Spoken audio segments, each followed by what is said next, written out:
கலைஞர் தொலைக்காட்சி நேயர்களுக்கு நலமுடன் வாழ என்ற நிகழ்ச்சியில் இந்த யோகாசன நிகழ்ச்சியை தொகுத்து வழங்குவது குமாரி லக்ஷ்மி ஆண்டியப்பன்.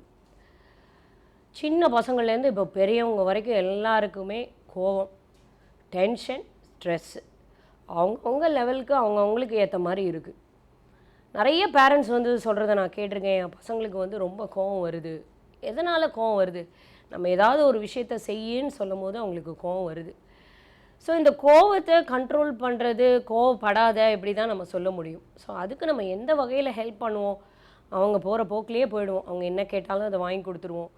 இல்லை அவங்க என்ன சொல்கிறாங்களோ அந்த இதுலேயே நம்ம போய் அவங்கள கண்ட்ரோல் பண்ணி கொண்டு வரணும். இப்போ இருக்க பேரண்ட்ஸ்க்கு அந்த ஒரு சாமர்த்தியம் இல்லை. ஸோ அதனால் நம்ம ஆசன பயிற்சிகளில் இப்போ ஆசனங்கள் பண்ணால் கோவம் கண்ட்ரோல் ஆகுமா? நம்ம உடம்புல 72,000 நாடி நரம்புகள் இருக்குது. இப்போ குழந்தைங்களுக்கு வந்து பார்த்திங்கன்னா அது எப்போவுமே ஒரு துருதுருப்பு தன்மையோடு அது ஒரு டென்ஷனாகவே இருக்கும். நம்ம பெரியவங்களுக்கே வந்து அவ்வளோ கோவம் வருது. அப்போ சின்ன பசங்க நல்ல ரத்த ஓட்டம் இருக்கும், நல்ல சுறுசுறுப்பு இருக்கும், மைண்டு பயங்கர ஆக்டிவாக இருக்கும். ஸோ இவங்களுக்கு அவ்வளோ அவ்வளோ இது இருந்தும் அவங்க கோவப்படுறது எப்படி கண்ட்ரோல் பண்ணி கொண்டு வருது? அதுக்கு தான் நம்ம ஆசன பயிற்சிகள் சொல்லி கொடுக்கணும். ஸோ இந்த பொசிஷனில் உட்காரு, ஒரு 2 நிமிஷம் உட்காரு, 20 செகண்ட்ஸ் உட்காரு. ஸோ அந்த டென்ஷன்களை குறைக்கிறதுக்கு நம்ம இந்த மாதிரி பயிற்சிகளை கொஞ்சம் கொஞ்சமாக சொல்லித்தரணும். முதல்ல பண்ண உடனேலாம் உங்களுக்கு கோவம் வந்து குறையாது. அதை பண்ண பண்ண அதோட செகண்ட்ஸை கூட்ட கூட்ட கூட்ட தான் அவங்க கோவம் வந்து குறையும். ஸோ இதுக்கு கோவம், இந்த ஹைப்பர் ஆக்டிவிட்டி இது எல்லாமே இப்போ உள்ள பேரண்ட்ஸ் என்ன பண்ணுறாங்கன்னா, ஏதாவது கேம்ஸில் விட்டு டயர்டானால் அவன் இது எல்லாமே குறைஞ்சிரும் அப்படின்னு நினைக்கிறாங்க. ஆனால் அது கிடையாது. அவங்கள அதை கண்ட்ரோல் பண்ணி, கோவன்றது பாடி வைஸாக மட்டும் இல்லை, மைண்டும் அவங்க கண்ட்ரோலுக்கு வந்து தான் ஆகணும். கோமுகாசனம், கோமுக கருடாசனம், இந்த 2 பயிற்சியும் விஷால் லக்ஷன் குமார் வள்ளலார் யோகா மையத்துலேருந்து வந்திருக்காங்க. எப்படி பண்ணுறாங்கன்னு பார்க்கலாமா? இப்போ பத்மாசனத்தை கழிச்சிட்டு காலை நீட்டி நேராக உட்காரணும்.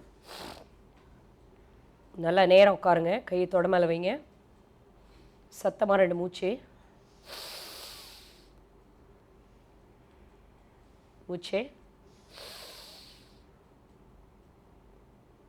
சரி, இப்போ வலது காலை மடக்கி இடது காலை மேலே வைங்க.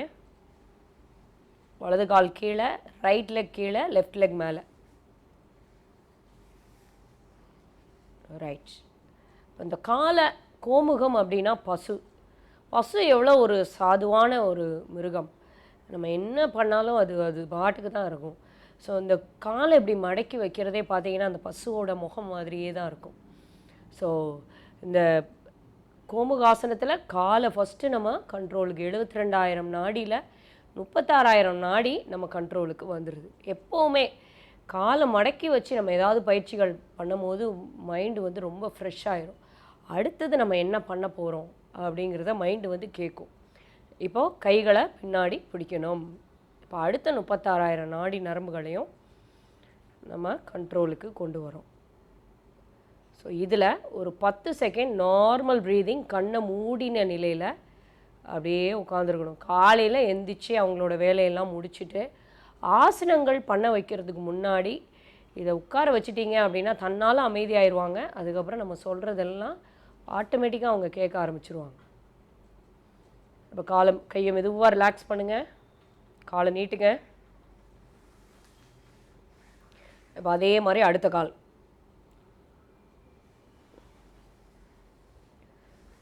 இடது கால் கீழே, வலது கால் மேலே. நல்லா நேராக நிமிர்ந்து உட்காரணும்.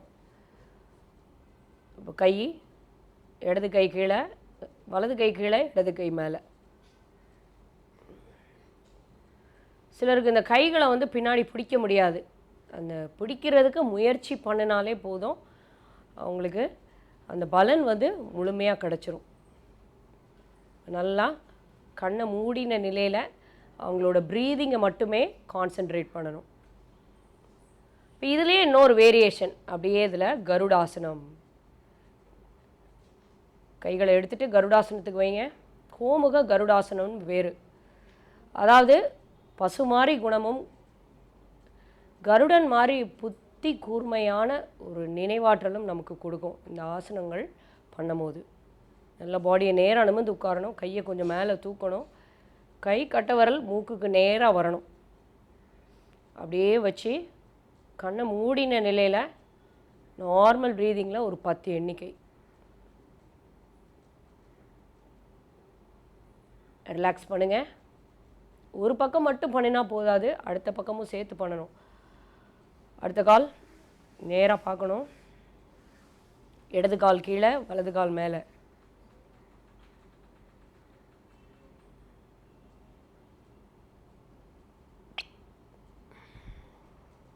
நல்லா நேராக உட்காரணும்.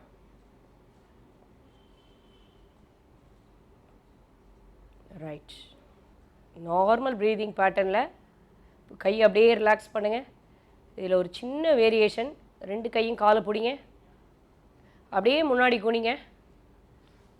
இப்போ குனியும் போது நம்மளோட முதுகெலும்பில் இருக்கக்கூடிய அந்த நரம்புகளையும் நம்ம இயக்கத்துக்கு கொண்டு வர முடியும். தலையை தொடணுங்கிறது இல்லை, சும்மா குனிஞ்சாலே போதும். அப்படியே காலை எடுத்துருங்க.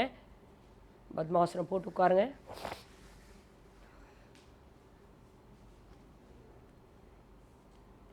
இன்றைக்கி நம்ம பார்த்த பயிற்சி கோமுகாசனம், கோமுக கருடாசனம். சொன்ன மாதிரி கோவத்தை கண்ட்ரோல் பண்ணக்கூடிய ரொம்ப முக்கியமான ஆசனம். அதாவது நம்ம அவங்களுக்கு அது ஒரு ப்ளேஃபுல்லாக சொல்லி கொடுத்தா மட்டும்தான் இந்த மாதிரி பசங்க நம்ம கண்ட்ரோலுக்கு வர்றது ரொம்ப ஈஸி. ஒரு 4 அடைவில் தான் அதில் அந்த வித்தியாசங்கள் தெரியும். ஆரம்பித்த ஒரு 2 நாள்லேயே போல் பேரண்ட்ஸ்லாம் என்ன கோவமே குறையலை அப்படின்றாங்க. அப்படி கிடையாது. இது அவங்க டென்ஷன்லாம் குறைஞ்சி அவங்க மனசு ஒருநிலைப்படும் போது மட்டும்தான் அந்த கோவங்களை கண்ட்ரோல் பண்ணுறதுக்கான கெப்பாசிட்டி அவங்களுக்கு கிடைக்கும். நாளைக்கு வேறு ஒரு பயிற்சியோடு நான் உங்களை சந்திக்கிறேன். நன்றி. நெஞ்சில் எழுந்த ஏக்கப் பெருமூச்சு. உலகின் ஒரு சிறு பகுதியை சுற்றிவிட்டு வந்தேன். நான் சென்ற இடமெல்லாம் எனக்கு முன்னே என் தமிழ்த்தாயின் பெருமை சென்றிருப்பதை உணர்ந்தேன். அதனை உரைத்து மகிழ்ந்தனர் ஒரு சில அறிஞர்கள். மதித்து வரவேற்றனர் தமிழர் மாண்பினை புரிந்தோர். இசை நயமிக்க மொழி என்றனர், இனிக்கும் தேனமுது இதுவன்றோ எனப் புகழ்ந்தனர். என் உரை கேட்டல்ல, இன்தமிழாம் பொன்பூவின் மென்மணம் சுமந்த தென்றலை நுகர்ந்து. நமது மொழியின் பெருமை நானிலம் அறிகிறது. ஆனால் என் நெஞ்சில் ஏக்கப் பெருமூச்சு ஏன் எழுந்தது? முகில்முட்டும் மாடங்கள் கூடங்கள் அங்கே கண்டேன். முழு நிறைவான வாழ்வு என் தமிழர்கள் எல்லார்க்கும் எப்போது கிடைக்கும் என்ற கேள்வியால் எழுந்த நீர்த்துளிகள் அந்த மாடக்கூடங்களை பார்க்க ஒட்டாமல் என் விழிகளை தடுத்துவிட்டன.